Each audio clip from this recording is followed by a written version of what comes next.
لله رب العالمين والعاقبة للمتقين والصلاة والسلام على سيد المرسلين وعلى آله وصحبه أجمعين أما بعد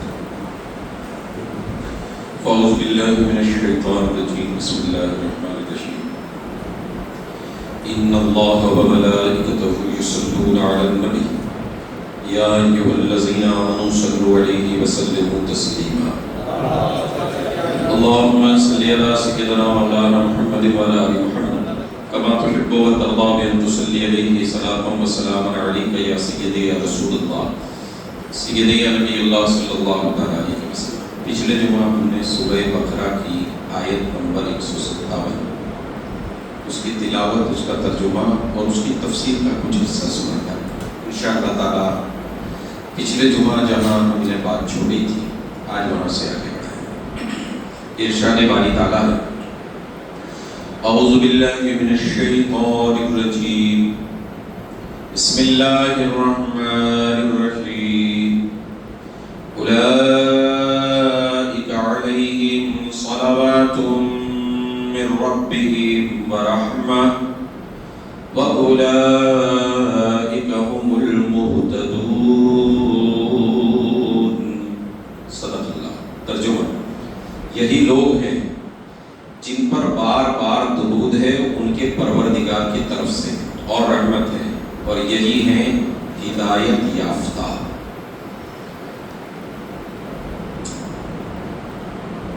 المختصر مصائب پر صبر کرنے والوں اور بلاؤں پر استرجاع فرمانے والوں کی بڑی شان ہے، اور یہی لوگ ہیں جن پر بار بار مسلسل بکثرت مخصوص رحمت و رافت اور تحسین و آفرین ہے ان کے پروردگار کی طرف سے، اور رحمت خاص لطف و احسان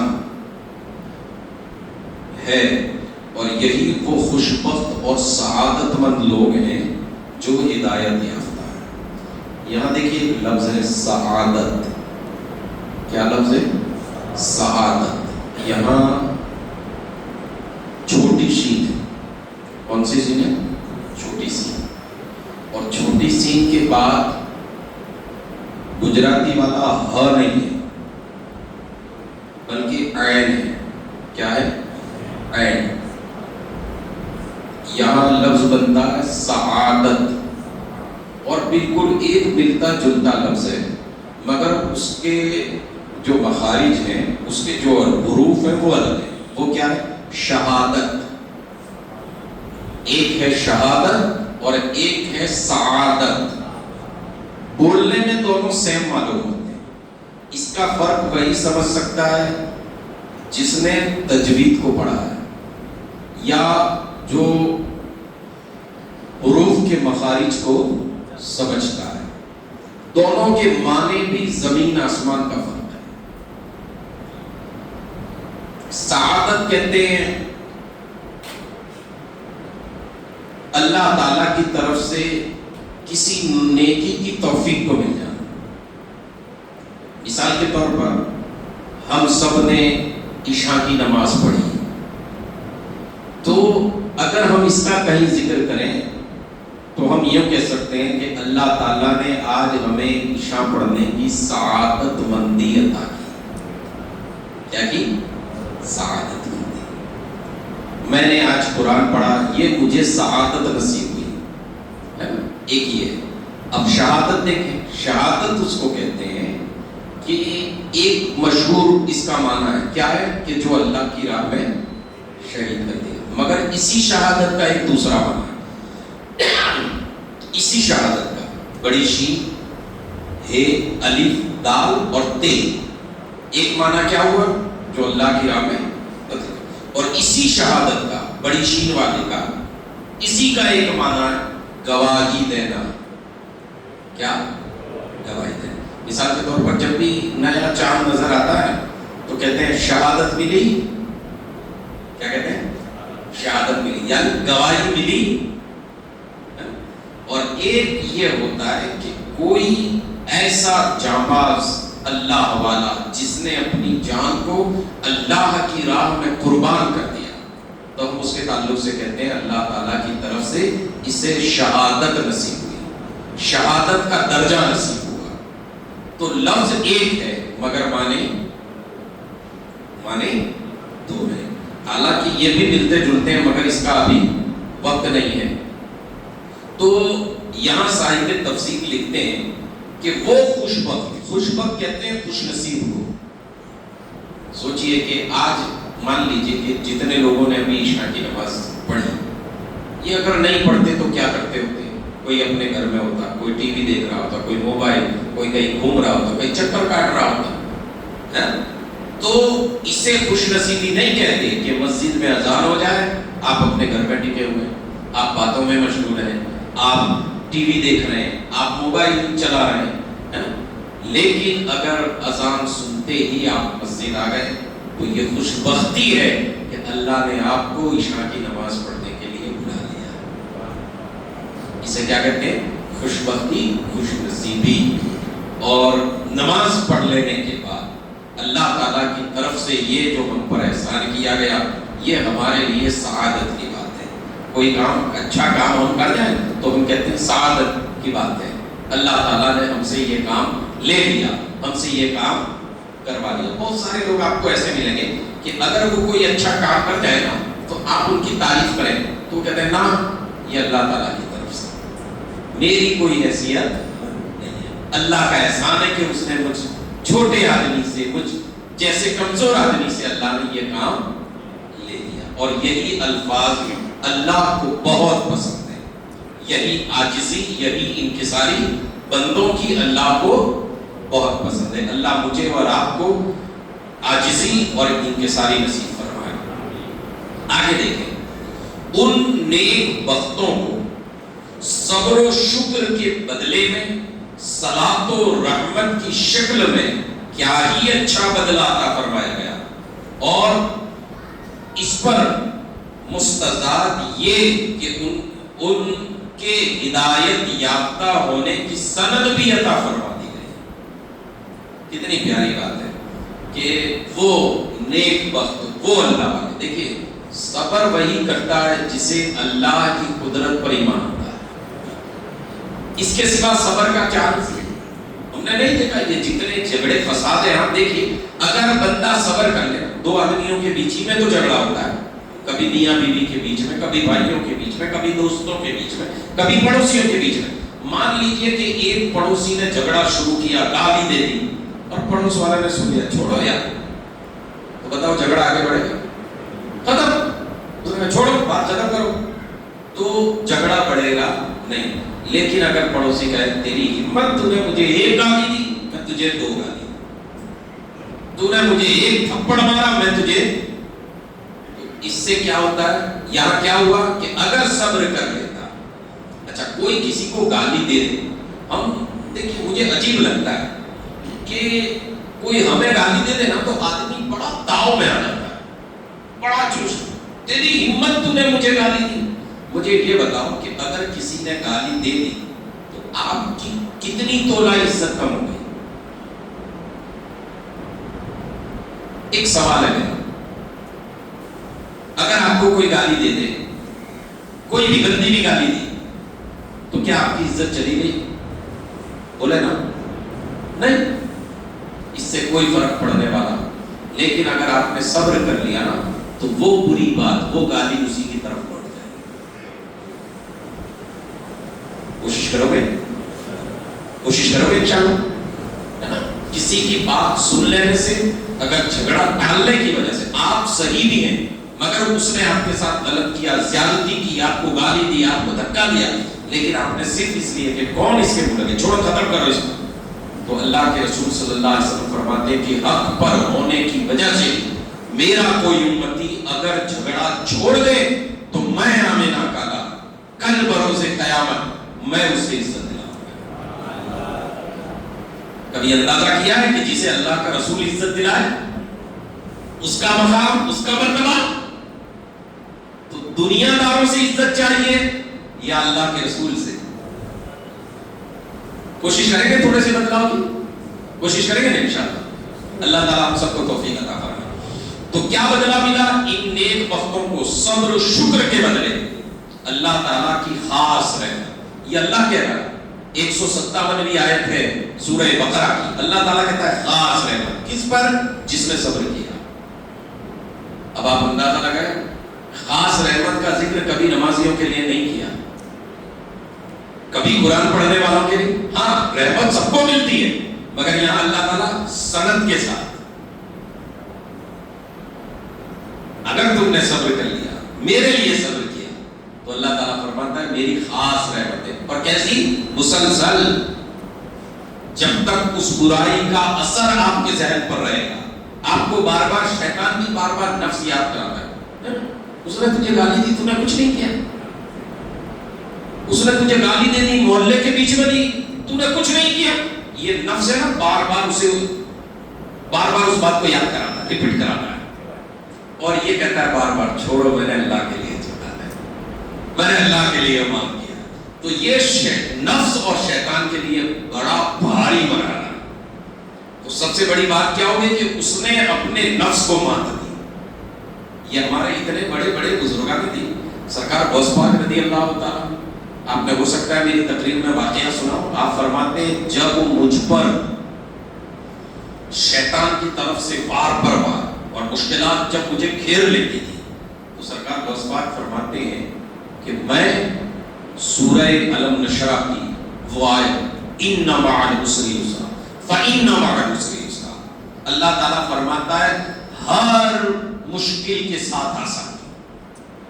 اللہ نے کیا کہا؟ ان مع العسر, یعنی ہر تکلیف کے ساتھ یسر, آسانی. ہر تکلیف کے ساتھ. اور ہم جیسے جو چھوٹے دماغ کے لوگ ہوتے ہیں تو ہمیں مشکل ہی دکھتی ہے, آسانی. اور اللہ کیا کہہ رہا ہے؟ ان مع العسر یسرا, بے شک اللہ تعالیٰ کیا کہتا ہے؟ بے شک مشکل کے ساتھ آسانی, پریشانی کے ساتھ آسانی, پریشانی کے ساتھ رحمت ہے. اور ہم ناکارہ بندے, ہماری آنکھیں بس سامنے دیکھتی ہیں, ہاں اتنی بڑی مشکل ہے. اللہ تعالیٰ فرماتا ہے اسی کے ساتھ میں نے آسانی رکھی ہے, اسی کے ساتھ. اور میں آپ کو بتاؤں, اللہ تعالیٰ کی نعمت کا اندازہ ہم اسی وقت لگا سکتے ہیں جب ضیاء یعنی اس کے نقصان کا خطرہ. آپ پیسے کی قیمت کا اندازہ اسی وقت لگا سکتے ہیں جب آپ کو گھاٹا ہوگا نا, تب پتا چلے گا کہ یار ہاں اس کا نقصان ہے. یہ ہمارے ہاتھ پیر, یہ بالخصوص میں ہاتھ پیر سے مجھے یاد آیا کل, شاید ہاں کل ایک خبر ملی مجھے کہ احمد آباد میں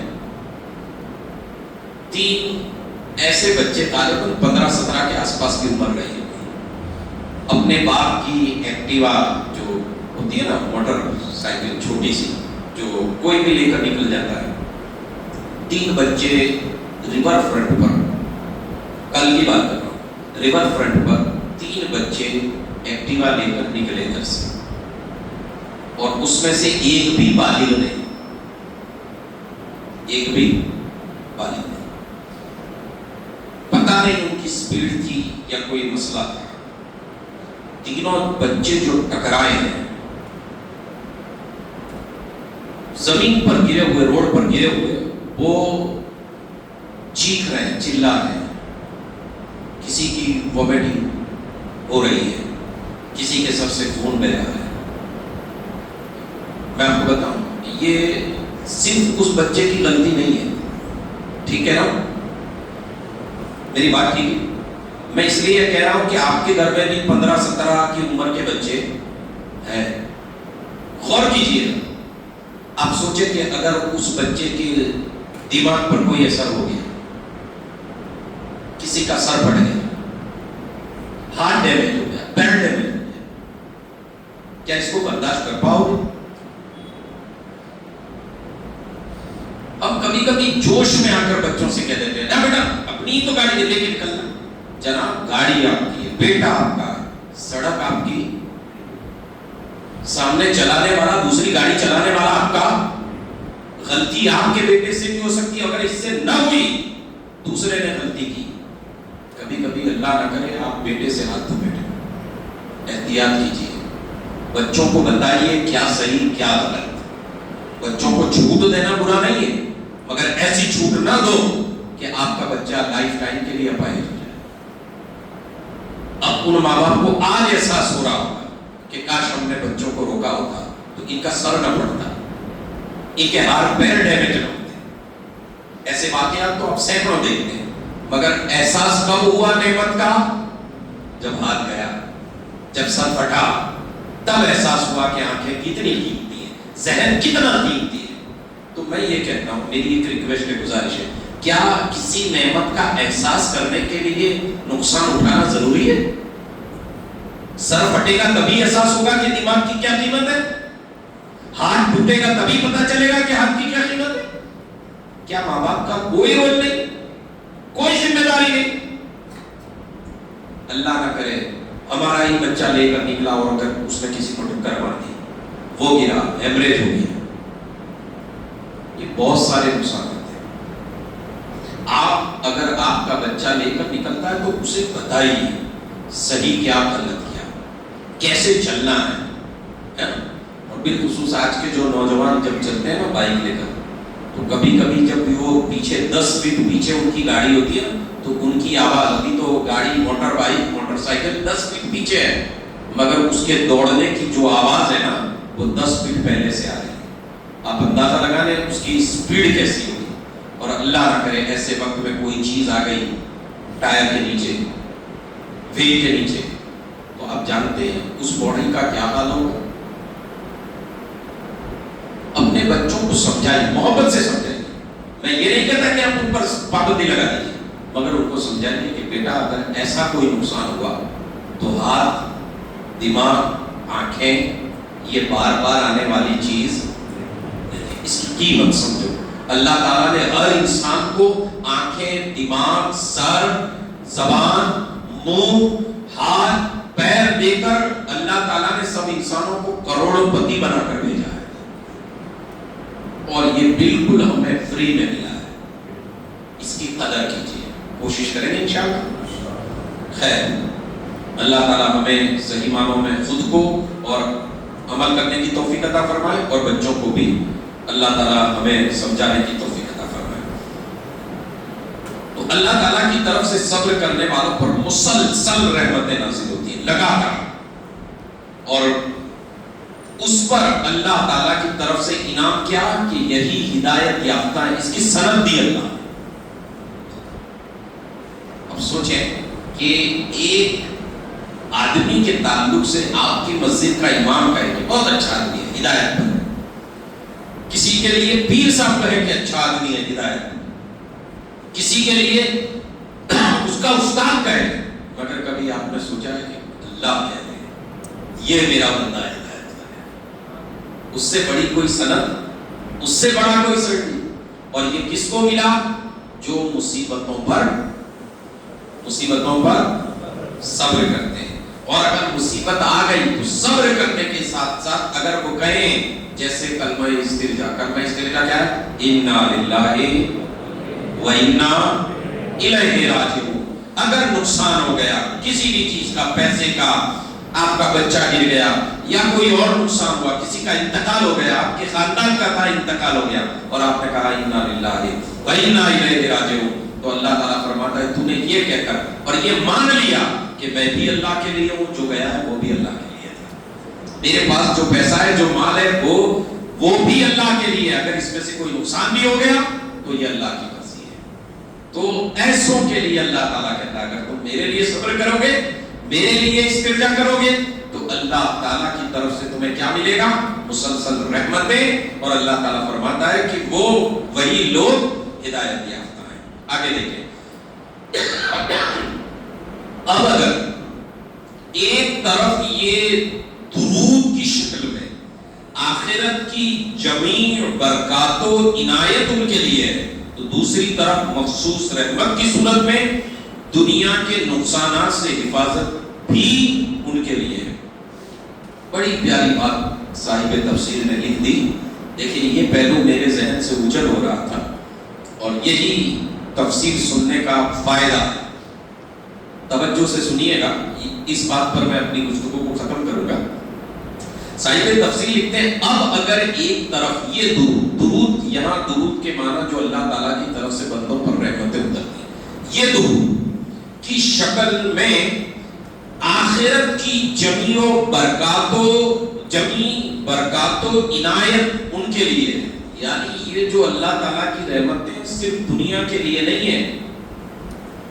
اگر مصیبت پر آپ نے صبر کیا، کلمہ استرجاع دہراتے رہے، پڑھتے رہے، تو اس پر جو اللہ تعالیٰ فرماتا ہے نا کہ یہی لوگ ہیں جن پر بار بار درود ہے ان کے پروردگار کی طرف سے۔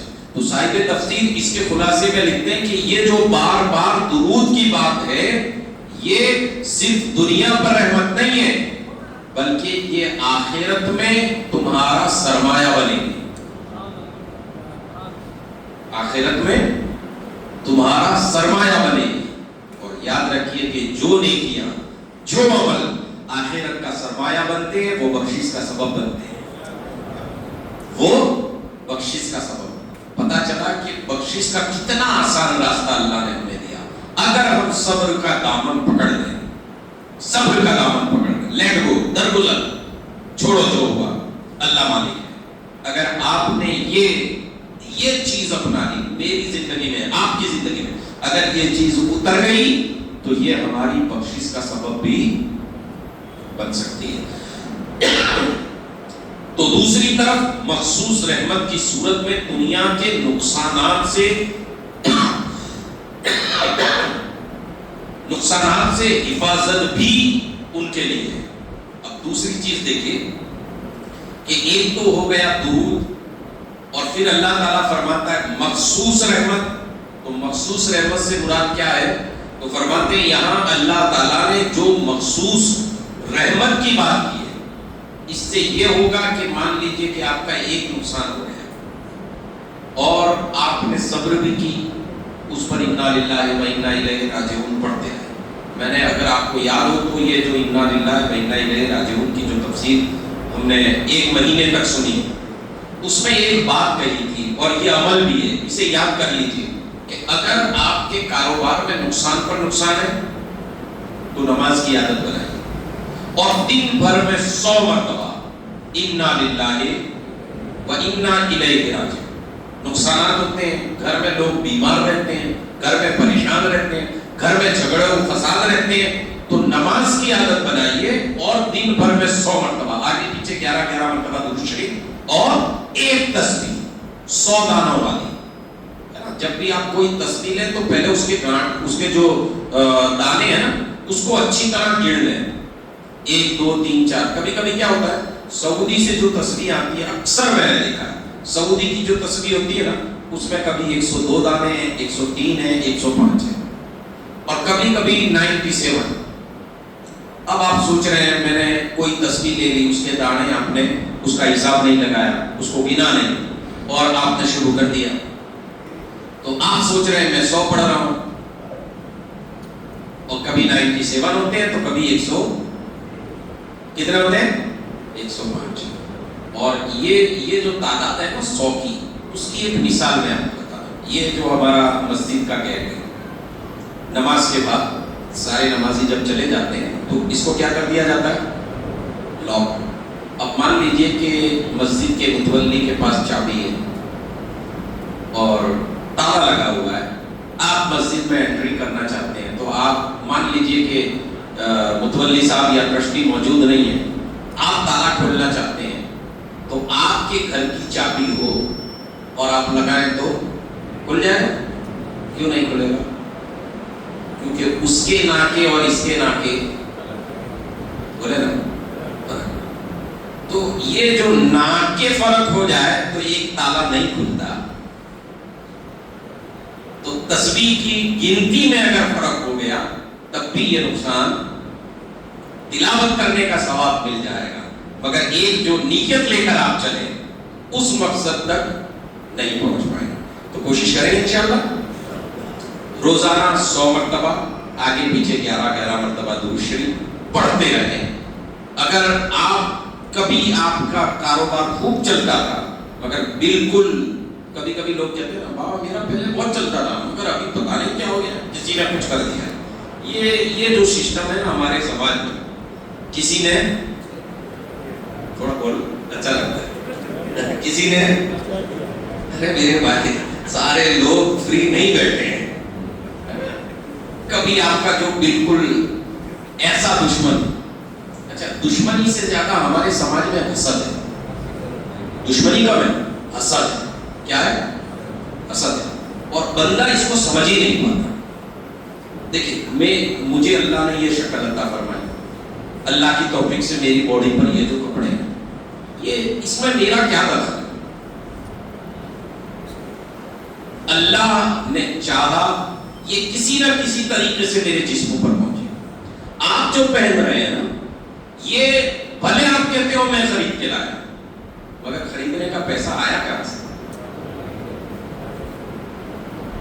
آپ جو کھا رہے ہیں نا صبح شام, صبح میں ناشتہ کیا, دوپہر میں کھانا کھایا, رات کو کھانا کھایا, آپ یاد رکھیے وہی دانے آپ کے پیٹ میں, آپ کے شکم میں جائیں گے جو اللہ تعالیٰ نے مقرر کرا.